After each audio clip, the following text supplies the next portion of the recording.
ఈరోజు మా ఇంట్లో దొండకాయ కూర కొంచెం వెరైటీగా అనమాట.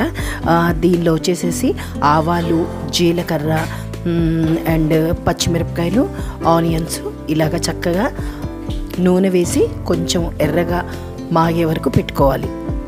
మనం వేగిపోతున్న పోపులో జింజర్ గార్లిక్ వేసుకోవాలి. ఇలాగా పొడుగు షేప్లో కోసి పెట్టుకుంటే తొందరగా ఉడికిపోతాయి అన్నమాట.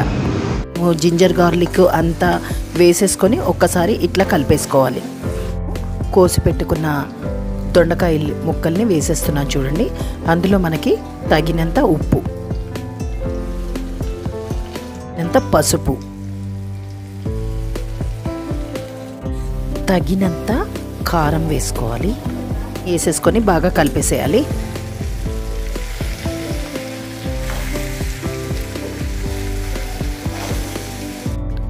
టమాటా వేసుకోవడానికి ఇలా రెడీగా కోసి ఉంచుకోవాలి. కూర అంతా వేగిన తర్వాత ఇలా టమాటాలు వేసేయాలి. ఇలా చేసుకుంటే ఎంతో రుచికరమైన దొండకాయ టమాటా కూర రెడీ. ఈరోజు మా ఇంట్లో దొండకాయ కూర కొంచెం వెరైటీగా అనమాట. దీనిలో వచ్చేసేసి ఆవాలు, జీలకర్ర అండ్ పచ్చిమిరపకాయలు, ఆనియన్స్ ఇలాగ చక్కగా నూనె వేసి కొంచెం ఎర్రగా మాగే వరకు పెట్టుకోవాలి. మనం వేగిపోతున్న పోపులో జింజర్ గార్లిక్ వేసుకోవాలి. ఇలాగా పొడుగు షేప్లో కోసి పెట్టుకుంటే తొందరగా ఉడికిపోతాయి అన్నమాట.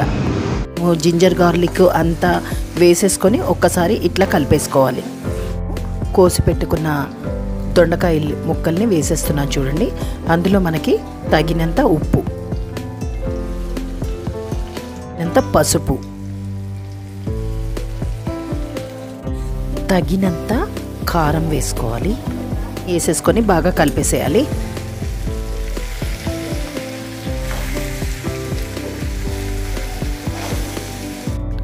టమాటా వేసుకోవడానికి ఇలా రెడీగా కోసి ఉంచుకోవాలి.